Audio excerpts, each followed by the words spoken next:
Vamos falar mais sobre isso, entender um pouco mais dos impactos dessa decisão do Banco Central. Recebemos hoje a Alessandra Ribeiro, que é economista da Tendências Consultoria. Alessandra, que bom ter você aqui conosco, minha cara. Você esteve aqui com a gente logo na primeira semana do Money e está voltando hoje. Obrigada, bom contar com você.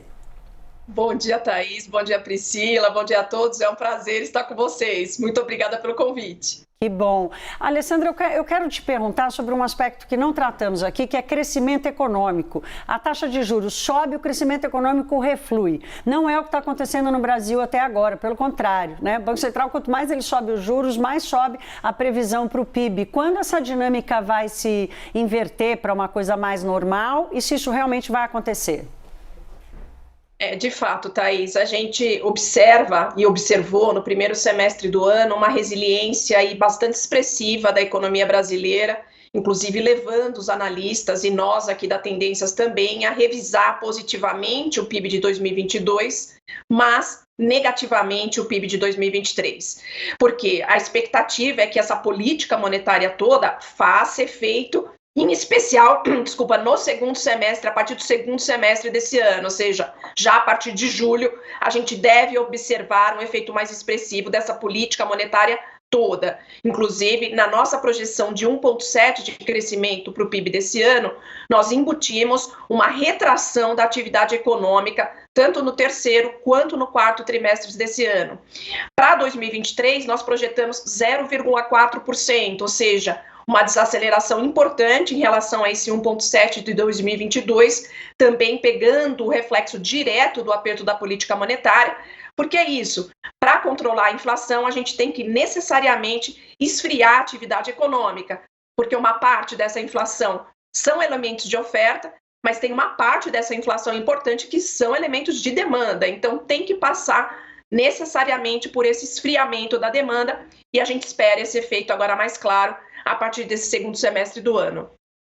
Alessandra, vem sendo interessante observar nos comunicados do Banco Central as referências que eles fazem a riscos fiscais, riscos relacionados à eleição, ainda que do jeito Banco Central de falar, né, de uma forma mais discreta, mas fazendo essas referências. Queria conectar o comunicado de ontem, as referências que o Banco Central faz, de possibilidade de aumentar os juros depois de muito tempo aí perto das eleições, com a pesquisa que saiu da Genial Quest ontem, que mostrou que a principal preocupação dos brasileiros hoje é a economia, a questão social, e aí até o pesquisador da Quest, ele falou o seguinte, que o Brasil quer hoje um candidato que consiga resolver os problemas econômicos. Como que você acha que as previsões dos políticos, os programas que eles vão apresentar para a economia podem influenciar também nessa expectativa de juros, expectativa para a economia daqui para frente?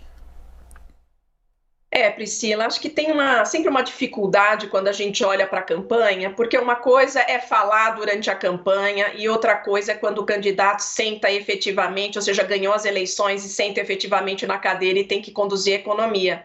Então, assim, há uma dificuldade muito grande de fazer essa transposição. É fato que a gente tem aí alguns sinais, mas quando senta-se lá e tem realmente, né, o motor lá para guiar, a história é outra. Mas acho que tem sim uma preocupação muito grande em ambos os candidatos aí que estão mais competitivos para a eleição agora, né, de 2022, para assumir a partir de 2023. Acho que tem um risco fiscal importante.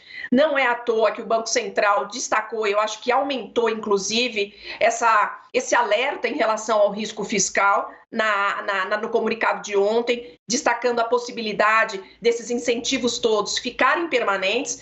E eu diria que não só os incentivos que foram dados ficarem permanentes, mas acho que tem o risco, a partir de 2023, de a gente ter medidas adicionais de aumento de gasto, com mudança de regra do teto, com ajuste de funcionalismo público, que eu acho que é um caldeirão aí que vai ter que ser enfrentado a partir de 2023, e isso tudo reflete-se em demanda, ou seja, mantém a demanda aquecida e dificulta o trabalho do Banco Central de esfriar a economia e controlar a inflação.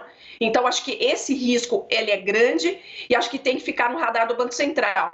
A nossa expectativa é que ainda o Banco Central ande um pouco mais nesse ciclo. A nossa expectativa é de mais uma alta de 25 pontos em setembro, ainda que uma coisa atípica, como você bem mencionou, um pouco antes da eleição, porque os riscos são elevados e a gente ainda vê uma desancoragem grande das expectativas de inflação para frente, 23 e além.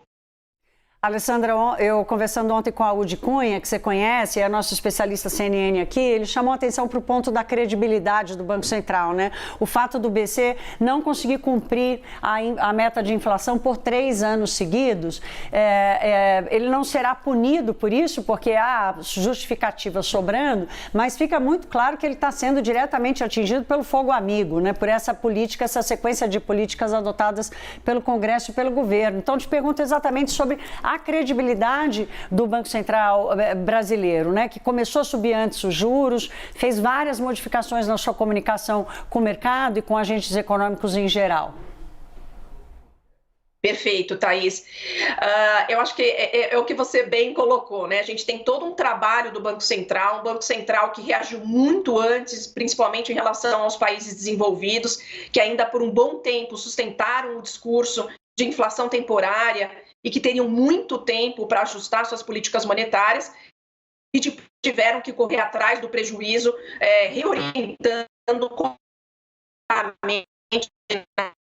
Então, o Banco Central brasileiro, eu acho que nisso ele ganhou credibilidade e o mercado observa que ele está, de um lado, tentando esfriar a economia para controlar a inflação e, de outro, a gente tem o executivo e o legislativo atuando em direção contrária. Então, acho que para isso o mercado tem essa visão muito clara.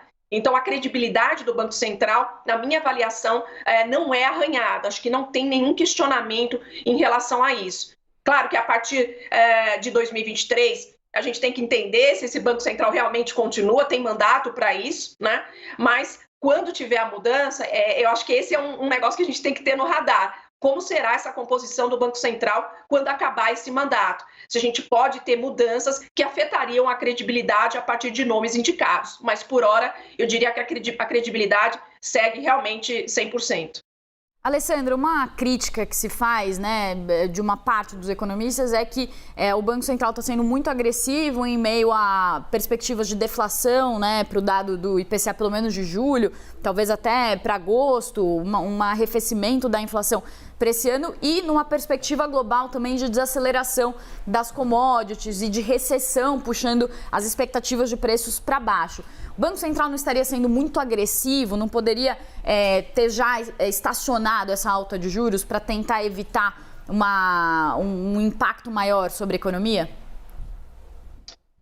Priscila, eu diria que essa expectativa em relação à economia global, desaceleração da economia global, queda mais expressiva dos preços das commodities, controle da inflação nas principais economias, é algo que ainda a gente precisa ver, né? Eu acho que principalmente o Banco Central americano, ele tem um desafio muito grande, que é trazer essa inflação de 9% para próximo da meta em 2024. E ainda, eu acho que está longe disso. Então, o Banco Central brasileiro, aqui, eu acho que ele está numa posição mais cautelosa e, diferentemente de países desenvolvidos, né, no nosso caso, com mecanismos de indexação muito ativos, o nosso histórico, o carrego de inércia, acho que o Banco Central brasileiro ele não pode se dar o luxo de ficar menos cauteloso aí nesse processo. Então, a minha avaliação é que o Banco Central está correto nessa orientação. Por quê? Porque a gente vê ainda uma inflação muito disseminada, e uma inflação que é uma inflação mais aderente ao ciclo econômico, né, muito forte, como, por exemplo, o de serviços, né, que tem reagido muito. Quando a gente olha para algumas rubricas dentro de serviços, por exemplo, recreação, está rodando a casa de 30%. Então, eu diria que, no caso, o Banco Central aí, eu acho que segue, acho que essa orientação da cautela que deve garantir, pelo menos, uma convergência dessa inflação mais próxima à meta em 2024. Obrigada, Alessandra. Deu um pulinho aqui no sinal, mas deu para compreender bem o que você disse. Obrigada, minha cara. Boa quinta-feira para você. Eu que agradeço. Bom dia a todos.